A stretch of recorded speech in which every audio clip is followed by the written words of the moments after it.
भगवान विष्णु के अवतारों में पहले अवतार का उद्देश्य पाप का नाश करना है। प्रत्येक अवतार में उन्होंने बुराई का विनाश किया है, जिससे मानवता को सदा सत्य और धर्म के मार्ग में आगे बढ़ने की प्रेरणा मिलती है। हनुमान जी को चिरंजीवी के रूप में माना जाता है, जो भगवान राम के प्रति अपनी अन्य भक्ति के लिए प्रसिद्ध है। ऐसा कहा जाता है कि माता सीता ने उन्हें अमर रहने का आशीर्वाद दिया था, जिसके कारण वे सदियों से जीवित हैं और भक्ति के प्रतीक बने हुए हैं। परशुराम जी भगवान विष्णु के छठे अवतार हैं और उन्हें भी चिरंजीवी माना जाता है। उन्होंने कठोर तपस्या के बाद शक्तिशाली अस्त्र प्राप्त किया, जिससे उन्होंने अधर्म का नाश किया और समाज में न्याय की स्थापना की। राजा बलि, जो दैत्य साम्राज्य के न्यायप्रिय और दयालु शासक के रूप में जाने जाते थे, अपने प्रजाजनों की भलाई के लिए अनेक कार्य किए। उन्होंने न केवल अपने साम्राज्य की सुरक्षा में ध्यान दिया, बल्कि अपने लोगों के कल्याण के लिए भी प्रयासरत रहे। राजा बलि ने अश्वमेध यज्ञ का आयोजन किया, जो उनके साम्राज्य की शक्ति और स्थिरता का प्रतीक था। इस यज्ञ के माध्यम से उन्होंने यह सुनिश्चित किया कि उनके साम्राज्य को न केवल आंतरिक सुरक्षा मिले, बल्कि बाह्य दुश्मनों से भी रक्षा हो। भगवान विष्णु ने वामन अवतार लेकर राजा बलि के गर्व को तोड़ने का कार्य किया। वामन ने बलि से केवल 3 कदम की भूमि मांगी, जिसका उद्देश्य केवल राजा की अहंकारता को समाप्त करना नहीं था, बल्कि धर्म की पुनर्स्थापना करना भी था। राजा बलि की दयालुता के कारण भगवान वामन ने उन्हें अपने अनुयायियों के कल्याण की जांच के लिए पृथ्वी पर वापस आने की अनुमति दी। यह कदम राजा बलि की महानता और उसके भीतर की दयालुता को दर्शाता है।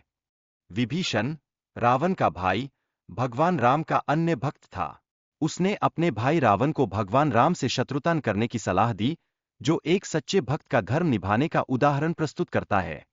भगवान राम की विजय के बाद विभीषण को लंका का राजा बनाया गया और उन्हें अमरत्व का वरदान मिला। इस वरदान ने उन्हें न केवल शासन का अधिकार दिया, बल्कि अपनी भक्ति और सच्चाई का प्रमाण भी स्थापित किया। सहदेव ने युधिष्ठिर के राजसूय यज्ञ के दौरान विभीषण से मिलने का अनुभव साझा किया है। यह यज्ञ चक्रवर्ती सम्राट बनने के लिए किया गया था, जिसमें विभीषण की उपस्थिति ने इसकी गरिमा को और बढ़ाया। अश्वत्थामा, जो महाभारत युद्ध में कौरवों का समर्थन करते थे, आज भी मोक्ष की खोज में पृथ्वी पर भटक रहे हैं। उनका नाम चिरंजीवियों में शामिल है, जो उनके अमरत्व की कहानी को सदा जीवित रखता है। महर्षि व्यास ने 4 वेदों, महाभारत और पुराणों की रचना की।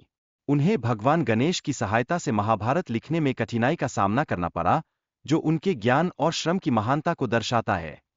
महर्षि व्यास ने भगवान कल्कि के अवतार के बारे में पूर्वजन्म की कथाएं भी लिखी है।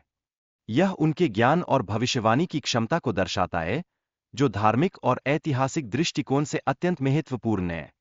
संत शारदवान, जो महान धनुर्धर माने जाते हैं, ने ध्यान और साधना में महारत हासिल की। उनके बारे में कहा जाता है कि वे युद्ध के हर पहलू में निपुण थे, जिससे वे अपने समय के सर्वश्रेष्ठ योद्धाओं में से एक बने। संत शारदवान की संतान में 2 बच्चों का जन्म हुआ, जो बाद में महत्वपूर्ण पात्र बने। यह कथा जीवन और सृजन के रहस्यों को उजागर करती है, जो समय के साथ भी प्रासंगिक बनी रहती है।